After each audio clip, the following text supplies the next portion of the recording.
Daha da axtarırsınız, bu mövzunu müzakirə edirik və studiyamızın qonağı var. Qonağımız əməkdar müəllim Zülfiyə Vəliyevadır. Xoş gəlmisiniz. Xoş gününüzə gələk. Çox xoş oldu. Necəsiz Zülfiyə xanım? Çox şükürlər olsun, yaxşıyıq. Yaxşı olun. Zülfiyə xanım, biz sorğuda yerləşdirmişik elə bununla bağlı uşaqlıq xatirələrini bölüşürük. Biz variantlar da təqdim eləmişik. İndi biraz indiki uşaqların, indiki nəslin əyləncəsi də fərqlidir. Təbii. Nə yaxşı ki, indi mən 80'lərdənəm deyə, məndə biraz o qalıb. Bəli. Amma indiki, bəli, indiki uşaqlar daha fərqli əyləncələr axtarırlar. Təbii. Nə deyə bilərsiniz? Yəni, bizim dövrlə, sizin dövrlə, ümumiyyətlə sizin dövrlə bizim dövr arasında da fərq çoxdur. O vaxt deyirdilər ki, həmişə yaşlı insanlardan, biraz analarımızdan eşidirdik ki, valideynlərimizdən ki, siz heç nə görmədiniz, biz gördüyümüzü görmüşük. Belə bir ifadə olurdu hər zaman. Bilirsiniz, Nigar xanım, əvvəla bugün çox gözəl bir gündür. Bəli. İcazə versəz, biz APA tamaşaçılarını, dinləyicilərimizi bugün mənə təbrik edirəm. Buyurun. Bugün biz deyirik ki, uşaqların müdafiə günü. Bəli. Amma əslində bu hamımızın günüdür. Bəli. Çünki hamımızın daxilində o körpə daimi yaşayır da bizlə bərabər, düzdürmü? Və ona görə uşaq haqqında danışanda mən çox istərdim bu məsələləri bir də diqqətə çatdıraq, sonra keçək əsas məsələyə. O bir neymətdir. Allahın böyük bir əmanətidir insanlarımız üçün. Yeganə bir varlıqdır ki, biz ona məsum deyirik. Bilirsiniz, bu məsumluq nə deməkdir? Bu məsumluğa qədər söz gizlənir. O diqqət istəyir, o qayğı istəyir, o daimi dinlənmək istəyir, o sevgilə böyümək istəyir bu uşağımız. Bax, bugün bizim ən çox marağında olduğumuz budur ki, necə edək ki, sağlam uşağın sağlam cəmiyyət olmasına yardım edək. İnsanların sağlamdan qorunmasına biz öz töhfələrimizi verək. Bunlar hamısı bir şərtdir. Düz deyirsiniz, bizim uşaqlığımızla, mən 50-ci illərin uşaqlarından da 51-ci ildə doğulan uşaqdır. Misal üçün, o vaxtı ailələrdə mən elə müqayisə aparan bir təhlilçi kimi həmişə hiss eləmişəm ki, o zaman insanlar daha çox məsuliyyət daşıyırdı öz ailələrinə görə, evladlarına görə.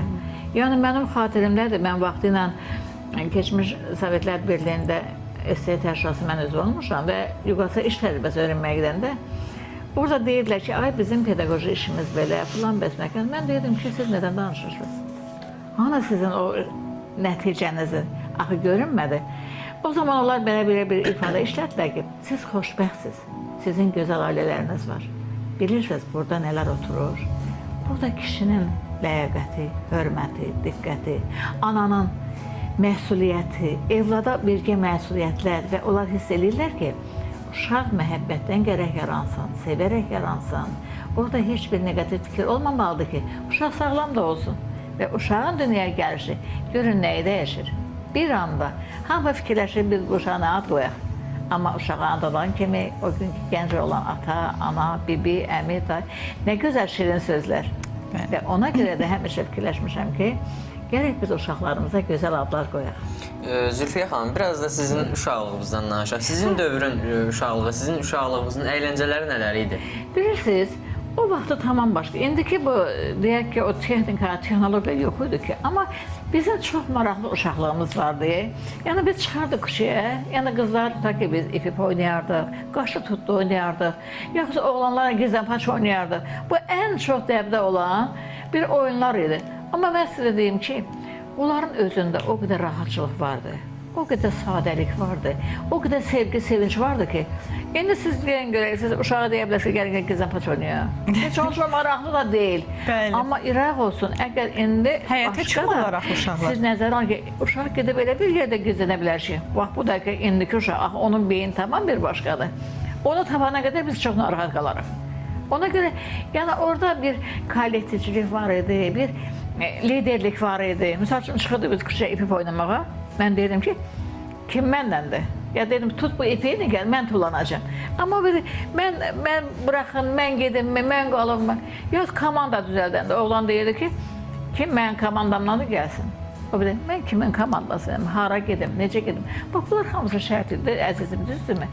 Deməli, o dövrdə insanlar daha çox, bilirsiniz nə? Və ailələrin nəzər diqqəti çox idi. Bax, mütləq valideyn maraqlanır ki, mənim uşağım kimdən oynayır və necə oynayır. Bunun üçün o maraqlı idi. Nə qədər o vaxt zəhmətkeş insanlar idi da. Çalışırdı evdə, işdə. Amma bir an ana uşağın gözündən qoymurdu. Sərbəst buraxırdı, amma nəzarətində saxlayırdı. Amma bugün, bax bugün görün. Nə dəyişdi bugün? Hansı ənənələr dəyişdi? Hansı dəyişdi? Bəli, bax bugün məni bir fəaliyyətimlə əlaqədar da bir məsələ çox dedi. Bax, indi bugün hər şey var. Amma gəlin ailə münasibətlərində və bugünkü gününü qeyd etdiyimiz o körpələrin dünyaya gəlişindən tutmuş, o körpəli yaşını yaşanmasa bir nəzər salaq. Əslində nəyə görə? Nə qədər çətin olsa da bizim analarımız uşaqlarına özü baxırdı. Evini də özü idarə edirdi. Çünki ev elə bir yerdir ki, o sərhədi başqasını buraxmaq olmaz. Amma bugün ailə qurulur. Bəli, hamı arzudur ki, birincində 7 oğul, 7 qız istəyirəm, gələn il beləncə olsun. Uşaq gəlir. Mənim müşahidələrimdə bugün bunu daha çox görürəm. Yəni, iş yerimdə, yolda getdiyim yerdə görürsən, insanlar söhbət edir ki, 1 yaşında uşağı, 6 aylıq uşağı ana verir dayıya, tanımadığı bir dayıya. Yoldaşım xaricə gedir, mütləq mən onunla getməliyim. Və eşidirəm, deyir ki, uşaq xəstələnib. Hətta telefonu açıb demiş ki, ona nə bir şey verir. Bugün uşaqlarımızın ən böyük ehtiyacı o valideynin diqqət və məhəbbətinədir.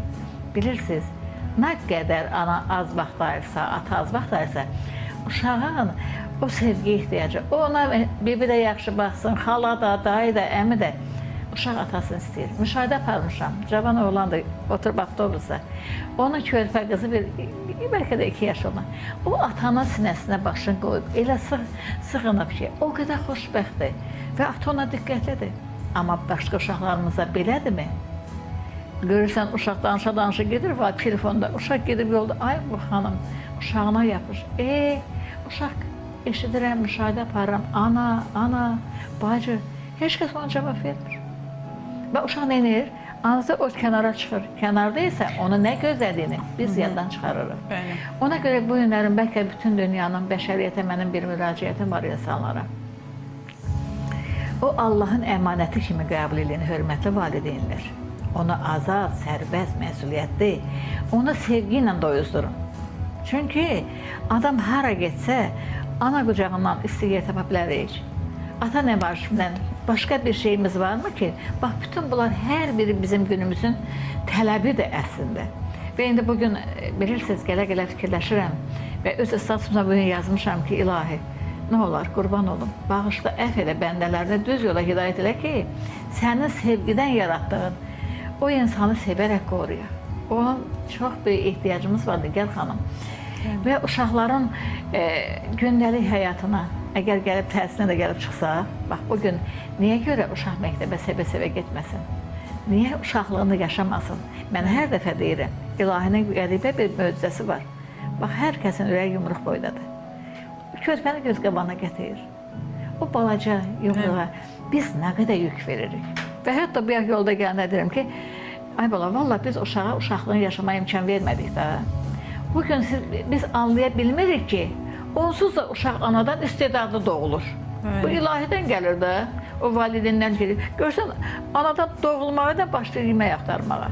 Sonra başqa şeylər. Bax, indi məsələ bundadır ki, görün biz ona elə bir yardımcı olaq ki, o həqiqətən də o veriləni inkişaf etdirək, ona şərait yaradaq və onda gördən qədər uşağımız xoşbəxt olacaq. Uşağın sumkası, bugün sumkalardan nə qədər mən hər dəfə danışıram. Bəli, bunlar da şərtdir. Yükdür, əlbəttə. Yükdür. Amma bir şey də mən müqayisə görmüşəm. Misal üçün, o xaricin iş təcrübəsini, əslində mən onlara o qədər meyilli deyiləm. Çünki dünyada bəlkə də yeganə biz xalqıq ki, bizim ailə sevgimiz, evlad sevgimiz çox güclüdür. Bunu danmaq olmaz. Amma bir şey var, biz dərsi oxudun, neçə qiymət almışsan, çatmağı ilə. Amma deyir ki, əzizim, gözəl balam, sənin günün necə keçdi? Dostlarla necə gün keçirdin? Bugün sənin yadına nə qalıb? Baxın, bütün bu ünsiyyət və münasibətlər bir uşağın bu cəmiyyət üçün hazırlanması deməkdir. Axı, bugünkü o körpə qızımız sabahın gözəl bir anasıdır. O oğlumuz sabahın bir əskəridir, vətənin müdafiəçisidir. O bir kişidir ki, Mən bunu bugün də bax burada müraciət edirəm, hamı istəyirəm eşitsin bir daha. Allah kişini müqəddəs yaratdı. Birinci yaratdı. Ol deməklə olasıydı, ikincini yaratdı. Və bizim bir qadın kimi, bir insan kimi hər birimizə deyirəm, ay bala, ən böyük qarşımızda durub verəcək hesabatımız Allaha və o kişiyə göstərdiyimiz hörmət və məhəbbətdən ibarətdir. Atanı aşağılamaq olmaz. Çünki ata evin sipəridir, o ailəni qurandır. Allahın izni ilə səni qadın edib, səni ana edəndir. Bəs bu günlərin bu və biz görmüşük ki, ailədə bəli, ana deyirdi ki, əsas atandır. Ata gəlməmiş süfrə açılmazdı. Birinci yemək ata üçün qoyulardı. Xatirlə, bu siz də bunu görün. Amma sizdən sonrakılar necə görüb hələ mən bilmirəm. Və bu münasibətdə gəlin baxaq ki, bizim ən çox qarşımıza duran bu məsələlərdə o sevgini yaşatmaqdır. Mən bəzən müqayisə edirəm, siz də yan baxırsınız da, düzdür, vaxtım çox az olur. Görürsən, Allahın yaradığı adicə digər quşlar, heyvanlar, onlar öz balasını caynağında daşıyır. Amma biz necə ola bilir ki, bugün pis yaxşı şəraitimiz olan da var, olmayan da var. Amma bütün bunlar arqument ola bilməz ki, biz uşağımızı kənara bıraxaq. Biz onu gözümüzdən kənara qoyaq. Axı, indi zamanə çox dəyişir. Baxın, hər yerdə elə bil ki, biz zoz çalmağın bəlkə də vaxtı keçir. Görün, dürüst olmayan insanların körpələrdən ötürü üstündə apardığı əməliyyatlar, onlara qarşı olan təcavüz, şiddət, buna necə yol vermək olar? Onda biz sabahki o sağlam gələcəyimizi necə qoruyacağıq? Mənim əzizlərim. Bax, bu mənada doğrudan da. Amma bilirsiniz, necə böyük xoşbəxtlikdir o körpənin qığıltısı. Onu dünya himninə bənzədirlər. Və ona görə mən hamımıza, hər kəsə üstub demək istəyirəm. Gəlin Allahın verdiyi bu böyük neyməti qoruyaq. Dünyamızı qoruyaq. Bax, bugün biz dilemma qarşısına qaldıq. Nədən? Amma həmin valideynlər, həmin insanlar fikirləşsə ki, bugün dünyada baş verən bax, bu qlobal hadisələrin ilk növbədə zərbəsini kim alacaq? Bizim evladımız. Hansı ki o canımızdan, qanımızdan olan. Bizim dilimiz, dodağımız, əsliyimiz evladlarımız olacaq. Və onlar üçün belə sevgi gərəkdir.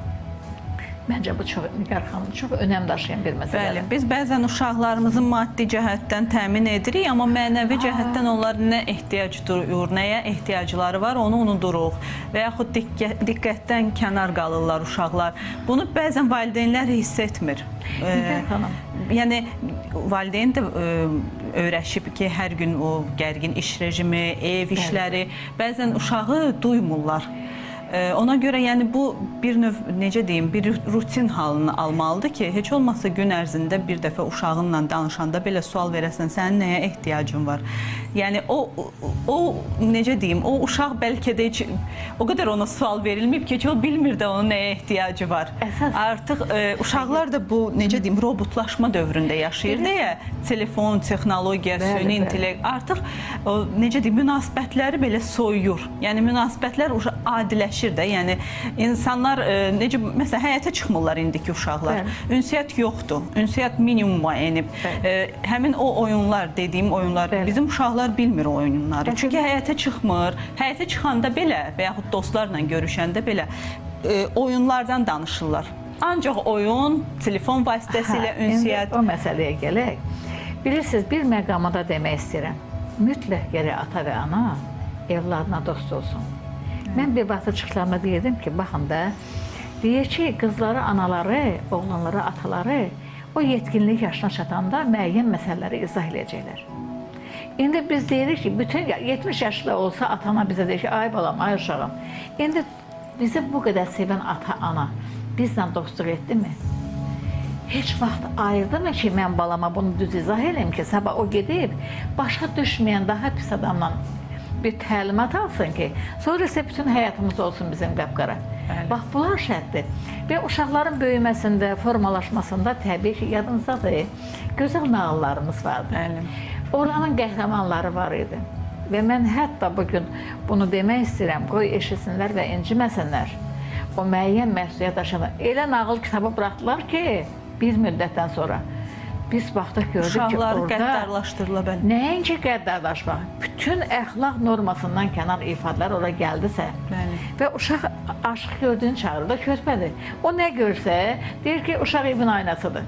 Bəli. Düzdür? Bəli. O atadan nə görübsə onu göstərir oğlanlar, qızlar da belə. Bax, o mənada fikirləşirəm ki, bütün cəmiyyətin boynuna çox ciddi bir yük düşür Nigar xanım. Əgər biz bu günlərim deyiriksə ki, uşağa münasibətdə, mən gələ-gələ fikirləşirəm. Çalışıram ki, o status yazanda da elə yazım ki, həm ümumi olsun, həm də heç kəsin xətrinə dəyməyim. Yəni, bu qədər çətindirmi ki, biz anlayaq ki, əgər uşaq yoxdursa, uşaqlar artmıyor. Biz də uşaq olmuşuq da, bu cəmiyyətə bugün biz varıq. Uşaqlar gəlir. Bəs sabah buna ardı gəlməsə, bu cəmiyyət olmasa, biz kimə rəhbərlik eləyəcəyik? Kimin qarşısında özümüzü göstərməyə çalışaq? Hansı maddiyyət adımıza çata bilər? Ona görə o uşağa qayğı həm dövlət səviyyəsində, həm ailə səviyyəsində. Düzdür, mənəviyyat bütövlükdə o ailənin boynuna düşür. Bu bir həqiqətdir. Çünki valideynlərdən ötürülür bu uşağa. Sağlam uşağın da olması üçün valideynlərin halal, düzgün münasibəti çox vacibdir ki, bizim qeyri-sağlam uşaqlarımız olmasın. Və uşaq təkcə fiziki qeyri-sağlam söhbət gedə bilməz. Mənəviyyatdan gedir və bu mənəviyyatı oğullar atadan, qızlar anadan götürürlər. Və bugünkü ata və ananın o qədər məsuliyyəti var ki, amma bunu deməkdə mən təhsili kənarda qoymaq istəmərəm. Bir müəllim kimi bizim məsuliyyətimiz çoxdur, bilirsiniz niyə? O verilən, o ötürülənləri biz inkişafına kömək eləmək. Bugün məktəbin borcudur. Nətər ola bilər ki, biz məktəbdə bax, bu günləri bu cür hadisələrlə rastlaşa bilirik. Niyə? Niyə əvvəllərdə belə bir şey yox idi ki, uşaq məktəbdə həddini keçə o dərəcədə ki, bir-birinə qarşı şiddət göstərsin, hətta qəsd eləsin, yaxud da ki, ay amma mənim uşağım bugün getdi, imtahandan keçmədi, gəlsin, intihar eləsin. Bu nə deməkdir? Ay canım, ay gözüm, ay insanlar, ay Allahın yaratdığı gözəl xalqımız, millətimiz, dövlətimiz, onun şərəfi, şanı, dünyada biz fəxr eləyə bilərik də. Allah bizə çox böyük neymət verdi, vətən verib ki, şərq ilə qərb arasında qapı, dünya üçün böyük ipək olub. 6 sərvət üstü, amma bunun sərvəti insandır. Bu insanın ilk dəfə körpəsi olur, uşaq olur, o uşağın böyüməsində.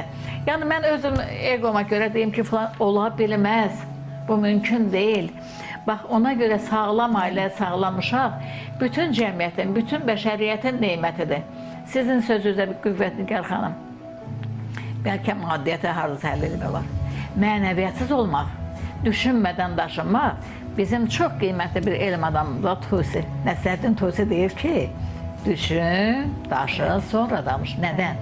Deyir, dilin altında sənli quldur. Çıxsın, sən ona qulsan. Mən nətər deyə bilərəm ki, o boyda böyük bir söz danışaq, bütün ölkəni, bütün dünyanı qarışdıraq bir-birinə, sonra deyir ki, oldu da mən bilmədim. Elə bir şey olar mı? Axı, uşaq dənləyir. Bax, təsəvvür ki, mənim yazam, biz balaca valideyni tökdüyünü uşaq o nə görübsə, bax, inanın ki, biz o vaxt, mən yenə də onu demək istəyirəm, ailədə biz görmədik ki, biz atanın canına yalandan anlaşa bilməzdik. Bu belə idi. Bir, istər-istəməz bir günahımız olur da, yəni nəsə bir şey. Bax, o və təsəvvür edin ki, o vaxt indiki qədər hamı yüksək vəzifəli ailələrdə doğulmuş ki, biz sadə bir ailədə doğulmuş insanları da. O sadə ailədə doğulan insanlara, o qadına ona görə demək istəyirəm ki, ana qədər müqəddəsdir qadın. Amma qadın kimi onun bugün ambisiyası, məkri və digər hərəkətləri, bütün bəşəriyyəti dilemma qarşıda qoymuşuq biz bunu. Təsəvvür edirsiniz. Ona görə bax, məsələn, sizin bugünkü verilişdə mən sevərək gəldim. Həqiqətən baxmayaraq. Çox sağ olun, çox təşəkkür. Mən bütün auditoriyalarımda, mənim özümdə bir xüsusi bir verilişim var. Orada da mütləq bu məsələləri önəmə çəkirəm. Bir çağırış ilə, bilirsiniz Nigar xanım, o qədər vacibdir bu maarifləndirmə. Sizin kimi müəllimlər təşəkkür edirəm. Keçən dəfə mən impulsa çıxış edəndə, orada mənim bir parça materialımı yayılıb, insanlar ona nə qədər deyir ki, müəllimə, nə gözəl, biz bax bunu öz evlatlarımıza deyəcəyik, özümüz dəyişdik, fikir, biz belə öyrəşmişik də. Yəni, sözün qüdrəti çox böyükdür. Kimsə deyir ki, belədir, yox, əzizim. Vacibdir, maarifləndirmə vacibdir. İnsanlar bəlkə də fikirləşmirik. Yəni, bugün Nə qədər bu adam telefona baxır, uşaq özünü öldürürsən, mən də soruşuram yolda gələn. Deyirəm, bax uşağın yanında gözəl balam var, yoldaşım. Sən burada daha nə axtarırsan? Bir dəqiqə bunları heç olmasa vaxtını ayır. Sonra baxdı, avtobusa gedər, qulağını da bağlayıb. Az qalıb ürəyə gedir. Deyirəm, qızım, bəlkə bir hadisə oldu. Aç gözü, bax da dünyaya. Məgər biz başa düşmürük ki, bu texnologiya nə qədər çox artırsa, mən bütün respublika üzrə nə qədər yenilər var, mən proqram müəllifiyəm, onu həyata keçən bir şəxsəm. Amma hamısında deyirəm ki, misal elə o gün yazır ki, ay xoşbəxtlik baş verdi, süni intellekt. Mən 28 saniyəlik bir informasiya vermişəm. Deyirəm, əgər bir şey insan özü yaratmırsa, öz yaradıcısına qoymursa və nəticəsini qabaqlaşa bilmirsə, canım, biz buradan nə aqanla hər bir yeniliyi o zaman qəbul edək ki, o bizim təhsilə nə verəcək, o bizim cəmiyyətə və ailəmizə nə verəcək. Yəni, robotlaşma ola bilməz ki. Bəli. Nə qədər böyük texnologiya olsa, axı onu mən idarə edirəm də. Gərək mənim şuurum və mənim düşüncə tərzim insanın ən böyük xoşbəxtliyi onun saf düşüncəsidir, xoş niyyətidir, məramı, məqsədi, əməli xidmətidir. Bu bizim xoşbəxtliyimiz əslində. Gözün Allah bizə necə yaradıb? Bax, savad verib, qabiliyyət verib, yaraşıq verib. Dünyanın heç bir ölkəsində belə yaraşıqlı kişilər və qadınlar yoxdur. Belə xanımlar yoxdur. Bu Allahın bizə böyük bir neymətidir. Bu Allahın neymətidir ki, bax biz görürsən müharibədə 40'da biz o qələbə qazanmışıq. Bizim boyun yükümüz var. O körpələri biz yoxlamaq bizim borcumuzdur. O qazinin, o ağrısını yaşamaq bizim borcumuzdur. Və unutmayaq ki, bütün bəşəriyyətdə bizim həmişə diqqətliyiz də, sağ, solda bu var. Bax, onu qorumaqdan ötürü o qələbəni, bax, bu gün birlik lazımdır, doğmalıq lazımdır, o uşaqlara sevgi lazımdır ki, o uşaqlarımız böyüsünlər, vətənin keşişçisi olsunlar, onlar yaxşı ailə başçısı olsunlar, adət ənənəni gəlin yaşadağın. Çox sağ olun. Yenilik qurmaqdan ötürü deyir o, yeni yaratmadan o köhnəni dağıtmayın. Hər şey deyirəm, onun üstündə qurun. Valla rəhmət desəz də sağ olun, deməsəz də, amma qoruyaq da onun üstündə. Bəzən deyirlər ki, insan yaşlandıqca yox, uşaqlığından uzaqlaşdıqca dəyişir. Bizim belə xüsusi bir xatirələrimiz var idi, biz onu Rəhmanla bölüşdük. Biz sizə də istəyirdik bir sual verim ki, uşaqlığınıza gedəndə nəyi xatırlayırsınız? Mən sizə bir söz deyim. Elə mən də fikrimə tutmuşdum ki, sizə bir fikir söyleyeyim də. Deyir ki, hər bir insanca bu uşaqlığımız yaşayır. Yaşımızdan asıl olmuyor. Rəhman da sənin də. Siz necə belə? Mənim də içimdə o körpəlik var. Məsələn, o körpəliyin əlbəttə çətinliklərini mən yaşamışam. Deyək ki, ağırlıqlar da olub. Amma o mənə o qədər şirindir ki. Və bugün fikirləşirəm ki, mənim mən olmağımda, yəni bugün respublikada tanınan, öz işi gücü olan, təhsildə sözü olan bir insan kimi və bugünkü mövqeyimə görə, düşüncə tərzimə görə, insanlara olan sevgimə, Allahıma olan böyük məhəbbətimə görə elə uşaqlıma borcluyam. Çünki orada bizi ata-ana dünyaya gətirəndə sevgi ilə gətiriblər. Onlar bizə o sevgini ötürüblər o körpələrə. Nə olsun, indi bax yaşımızda, məsələn, siz cavansınız, ta ki mənim içimdə uşaq, elə bəzən fikirləşir ki, elə uşaqlıq yaşındadır ki, uşaq kimi fikirləşirsən, belə ifadə var, uşaqlıq eləmə. Amma onun içində nə qədər gözəl bir zövq var, səfa var, bir ləyaqət hissi var. Deyirsən ki, ay Allah, mən bir də o demək istəyirəm, Nigar, xahiş edirəm, onu bir də təkrar edirəm. Cəmiyyətdə bu günlərin bizi narahat edən bir məqam oldu da. Bir müəyyən yaşdan sonra yaşlı və cavan ifadə, o ifadə bizdə işlətməyib, əvvələ işlətməmişdik. Amma mən arzu eləmişəm həmişə ki, ilahi, Allahın yazdığı bir dənə xət var. Körpə doğulur, biraz böyüyür, məktəbə gedir, məktəb qutarır, ali məktəb, sənət qazanır, işləyir fəaliyyət. Demək, bütün yaş senclərini yaşamaq xoşbəxtlikdir. Yəni, bu verilən ömrə kimsə deyə bilərmi ki, filan kəsb elədi? Olmaz. Hər yaşın gözəlliyi var.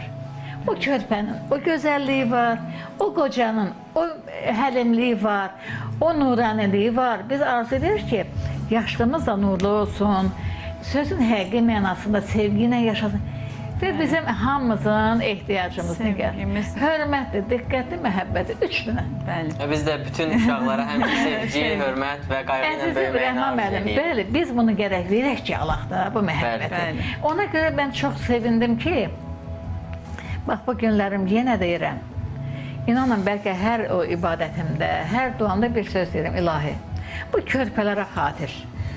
Unutmayaq. Bəli, Bax biz açıq, çünki müəyyən qədər 80 illə uşaq gördüksə, məsələn biz daha çox görmüşük. Bəs bizim bugünkü körpələrimizə biz nəyə qoyub gedəcəyik?